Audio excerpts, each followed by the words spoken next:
ಮತ್ತೊಂದು ರಾಜಕೀಯದ ಸುದ್ದಿ. ಮತ್ತೆ ಬಿಜೆಪಿ ಸೇರ್ತಾರ ಗಾಲಿ ಜನಾರ್ದನ ರೆಡ್ಡಿ. ಸೆರೆಮನೆ ವಾಸದ ಬಳಿಕ ಸ್ವಂತ ಪಕ್ಷವನ್ನ ಕಟ್ಟಿದ್ರು ಜನಾರ್ದನ ರೆಡ್ಡಿ. ಬಿಜೆಪಿಗೆ ಸೆಡ್ಡು ಹೊಡೆದು ಕೆಆರ್ಪಿಪಿ ಸ್ಥಾಪಿಸಿದ್ರು. ಕೆಆರ್ಪಿಪಿ ಅನ್ನೋ ಪಕ್ಷವನ್ನ ಸ್ಥಾಪನೆ ಮಾಡಿದ್ರು. ಈಗ ಮತ್ತೆ ಕಮಲಪಾಳ್ಯಕ್ಕೆ ಜನಾರ್ದನ ರೆಡ್ಡಿ ವಾಪಸ್ ಆಗ್ತಾರ. ಲೋಕಸಭೆ ಹೊಸ್ತಿಲಲ್ಲಿ ಜನಾರ್ದನ ರೆಡ್ಡಿಯ ಅಚ್ಚರಿಯ ನಡೆ. ಜನಾರ್ದನ ರೆಡ್ಡಿ ಮತ್ತೆ ಬಿಜೆಪಿಗೆ ಸೇರ್ಪಡೆ ಆಗ್ತಾರಾ? ಇದ್ರ ಬಗ್ಗೆ ಅನುಮಾನ ಈಗ ಬರ್ತಾ ಇದೆ. ಅನುಮಾನ ಬರೋದಕ್ಕೂ ಕೂಡ ಒಂದಷ್ಟು ಕಾರಣ ಇದೆ. ಲೋಕಸಭೆ ಚುನಾವಣೆ ಸಮೀಪಿಸ್ತಾ ಇದೆ. ಬಿಜೆಪಿಗೆ ಸೆಟ್ಟು ಹೊಡೆದು ತಮ್ಮದೇ ಒಂದು ಸ್ವಂತ ಪಕ್ಷವನ್ನ ಕಟ್ಕೊಂಡಿದ್ರು ಕಳೆದ ವಿಧಾನಸಭೆ ಚುನಾವಣೆಯ ಸಂದರ್ಭದಲ್ಲಿ. ಆದ್ರೆ ಈಗ ಮತ್ತೆ ಬಿಜೆಪಿ ಕಡೆ ವಾಲ್ತಾ ಇದ್ದಾರಾ, ಬಿಜೆಪಿ ಕಡೆ ಮುಖ ಮಾಡ್ತಾರಾ ಅನ್ನುವಂತಹ ಪ್ರಶ್ನೆ ಕೂಡ ಇದೆ. ಮತ್ತೆ ಬಿಜೆಪಿ ಸೇರ್ತಾರಾ ಹಾಗಾದ್ರೆ ಗಾಲಿ ಜನಾರ್ದನ ರೆಡ್ಡಿ? ಸೆರೆಮನೆ ವಾಸದ ಬಳಿಕ ಸ್ವಂತ ಪಕ್ಷವನ್ನ ಜನಾರ್ದನ ರೆಡ್ಡಿ ಕಟ್ಕೊಂಡಿದ್ರು. ಒಂದಷ್ಟು ದಿನ ಸೈಲೆಂಟ್ ಆಗಿದ್ರು. ಅದಾದ ನಂತರ ಬಿಜೆಪಿ ಬರ್ತಾರೆ ಅನ್ನೋ ಮಾತು ಕೂಡ ಇತ್ತು ವಿಧಾನಸಭೆ ಚುನಾವಣೆ ಸಂದರ್ಭದಲ್ಲಿ. ಆದರೆ ಅಂತ ಬೆಳವಣಿಗೆಗಳಾಗಿಲ್ಲ. ಹಾಗಾಗಿ ತನ್ನದೇ ಆದಂತಹ ಒಂದು ಸ್ವಂತ ಪಕ್ಷವನ್ನ ಕಟ್ಟಿಕೊಂಡು ಆ ಪಕ್ಷದಲ್ಲಿ ಕಾರ್ಯನಿರ್ವಹಿಸ್ತಾ ಇದ್ರು. ಶಾಸಕರು ಕೂಡ ಹೌದು. ಫೋಟೋ ನೋಡ್ತಾ ಇದ್ದೀವಿ ಶ್ವೇತಾ. ರೆಡ್ಡಿ ಅವರನ್ನ ಭೇಟಿಯಾಗಿದ್ದಾರೆ ದೇವದುರ್ಗದ ಮಾಜಿ ಶಾಸಕ ಶಿವನಗೌಡ ನಾಯಕ್. ಇದು ಈಗ ಕುತೂಹಲಕ್ಕೆ ಕಾರಣ. ಜನಾರ್ದನ ರೆಡ್ಡಿ ಭೇಟಿಯಾಗಿರುವಂಥದ್ದು ದೇವದುರ್ಗ ಮಾಜಿ ಶಾಸಕ ಶಿವನಗೌಡ ನಾಯಕ್. ನಿನ್ನೆ ಸಂಜೆ ಜನಾರ್ದನ ರೆಡ್ಡಿ ಅವರನ್ನ ಭೇಟಿ ಮಾಡಿದ್ದಾರೆ ಶಿವನಗೌಡ ನಾಯಕ್. ಸುಮಾರು 1 ತಾಸು ಉಭಯ ನಾಯಕರು ಗೌಪ್ಯವಾಗಿ ಚರ್ಚೆ ಮಾಡಿದ್ದಾರೆ. ಮಾತುಕತೆ ಯಾವ ವಿಚಾರಕ್ಕೆ ನಡೀತು ಅನ್ನೋದರ ಗುಟ್ಟನ್ನ ಬಿಟ್ಕೊಟ್ಟಿಲ್ಲ ಇಬ್ರು ನಾಯಕರು. ಶ್ರೀರಾಮ ಮಂದಿರ ಉದ್ಘಾಟನೆಗಾಗಿ ಮಂತ್ರಾಕ್ಷತೆ ಹಂಚ್ತಾ ಇದ್ದಾರೆ ಜನಾರ್ದನ ರೆಡ್ಡಿ. ಮನೆ ಮನೆಗೂ ಮಂತ್ರಾಕ್ಷತೆಯನ್ನ ಹಂಚ್ತಾ ಇದ್ದಾರೆ ಜನಾರ್ದನ ರೆಡ್ಡಿ. ರೆಡ್ಡಿ ಜೊತೆ ಹಿಂದೂ ಸಂಘಟನೆ, ಬಿಜೆಪಿ ಮುಖಂಡರು ಎಲ್ಲರೂ ಭಾಗಿಯಾಗ್ತಾ ಇದ್ದಾರೆ. ಮಂತ್ರಾಕ್ಷತೆ ಹಂಚಿಕೆ, ಬಿಜೆಪಿ ಕಾರ್ಯಕರ್ತರ ಬೆಂಬಲ ಇದೆಲ್ಲ ನೋಡ್ತಾ ಇದ್ರೆ ಬಹಳ ಅನುಮಾನ ದಟ್ಟವಾಗ್ತಾ ಇರೋದು ಜನಾರ್ದನ ರೆಡ್ಡಿ ಬಿಜೆಪಿಗೆ ಸೇರ್ತಾರಾ ಅಂತದೊಂದೇನು ವದಂತಿ ಇದೆ. ಆ ವದಂತಿಗೆ ಪುಷ್ಟಿ ಕೊಡುವಂತಹ ಬೆಳವಣಿಗೆ ನಿನ್ನೆ ಸಂಜೆ ನಡೆದಿರೋದನ್ನ ಗಮನಿಸ್ತಾ ಇದೀವಿ. 1 ಗಂಟೆಯ ಕಾಲ ಉಭಯ ನಾಯಕರು ಗೌಪ್ಯವಾಗಿ ಚರ್ಚೆ ಮಾಡಿದ್ದಾರೆ. ಆದರೆ ಮಾತುಕತೆ ಯಾವ ವಿಚಾರಕ್ಕೆ ನಡೀತು ಅನ್ನೋದ್ರ ಬಗ್ಗೆ ಗುಟ್ಟನ್ನ ಬಿಟ್ಟುಕೊಟ್ಟಿಲ್ಲ.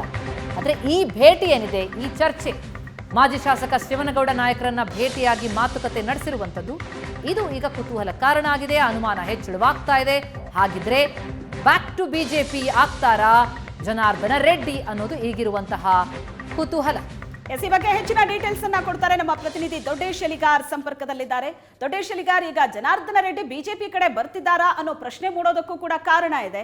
ಅದನ್ನ ನಾವು ನೋಡ್ತಾ ಇದ್ದೀವಿ ಸ್ಕ್ರೀನ್ ಮೇಲೆ. ನಿನ್ನೆ ಮಾಜಿ ಶಾಸಕ ಶಿವನಗೌಡ ನಾಯಕರನ್ನ ಭೇಟಿ ಮಾಡಿ ಅಲ್ಲಿ 1 ತಾಸಿಗೂ ಹೆಚ್ಚಿನ ಕಾಲ ಚರ್ಚೆ ನಡೆಸಿದ್ರು. ಮತ್ತೆ ರಾಮ ಮಂದಿರ ಉದ್ಘಾಟನೆ ಆಗ್ತಾ ಇರೋದ್ರಿಂದ ಮಂತ್ರಾಕ್ಷತೆ ಹಂಚಿಕೆ ಕೆಲಸದಲ್ಲೂ ಕೂಡ ನಿರತರಾಗಿದ್ದಾರೆ. ಏನಾಗ್ತಾ ಇದೆ ಹಾಗಾದ್ರೆ? ಶ್ವೇತಾ, ಒಂದ್ ಕಡೆ ಏನಂತ ಹೇಳಿದ್ರೆ ಈಗಾಗಲೇ ಜನಾರ್ದನ ರೆಡ್ಡಿ ಅವರು ಘೋಷಣೆ ಮಾಡಿರ್ತಕ್ಕಂಥದ್ದು, ನಾನು ಈ ಬಾರಿಯ ಲೋಕಸಭಾ ಚುನಾವಣೆಗೆ ಕೆಆರ್ಪಿಪಿಯ ಅಭ್ಯರ್ಥಿಗಳನ್ನ ನಿಲ್ಲಿಸ್ತೀನಿ ಅಂತ ಹೇಳಿ. ಆದ್ರೆ ಮತ್ತೊಂದ್ ಕಡೆ ಜನಾರ್ದನ ರೆಡ್ಡಿ ಅವರ ನಾವು ಅಂದ್ರೆ ಒಂದು political back ground, political body language ಅನ್ನ ಗಮನಿಸೋದಾದ್ರೆ ಇದೀಗ ಅವ್ರು ಎಲ್ಲೋ ಒಂದ್ ಕಡೆ ಬಿಜೆಪಿ ಹತ್ರ ವಾಲ್ತಾ ಇದ್ರ ಅನ್ನೋ ಒಂದಿಷ್ಟು ಅನುಮಾನಗಳು ಕೂಡ ಇದೀಗ ವ್ಯಕ್ತವಾಗಿರ್ತಕ್ಕಂಥ. ಅದಕ್ಕೆ ಪುಷ್ಟಿ ನೀಡುವ ನಿಟ್ಟಿನಲ್ಲಿ ಏನಂತ ಹೇಳಿ ನಿನ್ನೆ ಸಂಜೆ ಶಿವನಗೌಡ ನಾಯಕ್ ಶಾಸಕ ದೇವದುರ್ಗದ ಮಾಜಿ ಶಾಸಕ ಶಿವನಗೌಡ ನಾಯಕ್ ಅವರು ಜನಾರ್ದನ ರೆಡ್ಡಿ ಅವ್ರನ್ನ ಭೇಟಿಯಾಗಿ 1 ಗಂಟೆಗೂ ಹೆಚ್ಚು ಕಾಲ ಒಂದು ಚರ್ಚೆಯನ್ನ ಮಾಡಿರ್ತಕ್ಕಂಥದ್ದು. ಮತ್ತೊಂದ್ ಕಡೆ ಜನವರಿ 22ರಂದು ಅಯೋಧ್ಯೆಯಲ್ಲಿ ಶ್ರೀರಾಮ ಮಂದಿರ ಉದ್ಘಾಟನೆ ಆಗ್ತದೆ. ಈ ನೆಲೆಯಲ್ಲಿ ಅಯೋಧ್ಯೆಯಿಂದ ಬಂದಂತ ಒಂದು ಮಂತ್ರಾಕ್ಷತೆಯನ್ನು ಕೂಡ ಗಂಗಾವತಿ ನಗರದ ವಿವಿಧ ಭಾಗಗಳಲ್ಲಿ ಹಂಚುವಂತ ಒಂದು ಕಾರ್ಯದಲ್ಲೂ ಕೂಡ ಜನಾರ್ದನ ರೆಡ್ಡಿ ಭಾಗಿಯಾಗಿರ್ತಕ್ಕಂಥದ್ದು ನೋಡಿದ್ರೆ ಎಲ್ಲೋ ಒಂದ್ ಕಡೆ ಜನಾರ್ದನ ರೆಡ್ಡಿ ಅವರು ಬಿಜೆಪಿ ಹತ್ರ ವಾಲ್ತಾ ಇದ್ರೆ ಒಂದಿಷ್ಟು ಅನುಮಾನಗಳು ಕೂಡ ವ್ಯಕ್ತವಾಗ್ತಕ್ಕಂಥದ್ದು. ಮತ್ತೊಂದ್ ಕಡೆ ಬಿಜೆಪಿಯ ವಿವಿಧ ನಾಯಕರ ಮೂಲಕ ಬಿಜೆಪಿ ನಾಯಕರು ಜನಾರ್ದನ ರೆಡ್ಡಿ ಅವರನ್ನ ಪುನಃ ಬಿಜೆಪಿಗೆ ಸೆಳೆಯುವಂತ ಒಂದು ಕೆಲಸವನ್ನ ಏನಾದ್ರೂ ಮಾಡ್ತಾರೆ ಅನ್ನೋದು ಕೂಡ ಇದೀಗ ಅನುಮಾನಗಳು ಕೂಡ ವ್ಯಕ್ತವಾಗ್ತಕ್ಕಂಥದ್ದು. ಈ ಬಗ್ಗೆ ನಾವ್ ಈಗಾಗಲೇ ಜನಾರ್ದನ ರೆಡ್ಡಿ ಅವರು ಕೂಡ ಒಂದು ಪ್ರಶ್ನೆಯನ್ನ ಮಾಡಿದ್ವಿ. ನಾವೀಗ ತಾವು ಈ ಬಾರಿ ಏನಾದ್ರು ಬಿಜೆಪಿಗೆ ಹೋಗ್ತೀರಾ ಏನೋ ಅನ್ನೋದು ಕುರಿತಾಗಿ ನಾನು ಈಗಾಗಲೇ ಸ್ಪಷ್ಟಪಡಿಸಿದ್ದೀನಿ, ನಾನು ಪುನಃ ಯಾವುದೇ ಕಾರಣಕ್ಕೂ ನಾನು ಬಿಜೆಪಿಗೆ ಹೋಗೋದಿಲ್ಲ. ಈ ಬಾರಿಯ ಲೋಕಸಭಾ ಚುನಾವಣೆಯಲ್ಲಿ ನಾನು 5 ಕ್ಷೇತ್ರಗಳಿಂದ ನಾನು ಕೆಆರ್ಪಿಪಿಯ ಅಭ್ಯರ್ಥಿಗಳನ್ನ ಗೆಲ್ಲಿಸುವಂತ ಒಂದು ಕೆಲಸವನ್ನ ಮಾಡ್ತೀನಿ ಅಂತ ಹೇಳಿ ಜನಾರ್ದನ ರೆಡ್ಡಿ ಒಂದ್ ಕಡೆ ಹೇಳಿದ್ರೆ, ಮತ್ತೊಂದ್ ಕಡೆ ಅವರ ಒಂದಿಷ್ಟು ಚಲನವಲನಗಳನ್ನ ಗಮನಿಸೋದಾದ್ರೆ ಅವರು ಎಲ್ಲೋ ಒಂದ್ ಕಡೆ ಬಿಜೆಪಿ ಹತ್ರ ವಾಲಿದಾರ ಅನ್ನೋದನ್ನು ಕೂಡ ಅನುಮಾನಗಳು ಕೂಡ ವ್ಯಕ್ತವಾಗ್ತಕ್ಕಂಥದ್ದು. ಶ್ವೇತಾ, ಓಕೆ, ಈಗ ಅದು ಪಕ್ಕಾ ಡಿಸಿಷನ್ಗೆ ಬರೋ ತನಕ ಜನಾರ್ದನ ರೆಡ್ಡಿ ಅವರು ಕೂಡ ಒಂದ್ ವೇಳೆ ಬಿಜೆಪಿಗೆ ಹೋಗೋ ಇಚ್ಛೆ ಇದ್ರೂ ಸಹ ಅದನ್ನ ಬಾಯ್ ಬಿಡೋದಿಲ್ಲ. ಆದ್ರೆ ಅವರ ಕ್ಲೋಸ್ ಸರ್ಕಲ್ ಅಲ್ಲಿ ಇದ್ರ ಬಗ್ಗೆ ಯಾವ ರೀತಿಯಾದಂತಹ ಅಭಿಪ್ರಾಯ ವ್ಯಕ್ತವಾಗ್ತಾ ಇದೆ? ಜನಾರ್ದನ ರೆಡ್ಡಿ ಒಲವು ತೋರ್ತಿದಾರ ಹಾಗಾದ್ರೆ ಬಿಜೆಪಿ ಕಡೆ ಹೋಗೋದಕ್ಕೆ? ನೋಡ್ಬೇಕು, ಇದನ್ನ ಕಾದು ನೋಡ್ಬೇಕು. ಥ್ಯಾಂಕ್ ಯು ಸೋ ಮಚ್ ನಿಮ್ಮೆಲ್ಲ ಡೀಟೇಲ್ಸ್ಗೆ.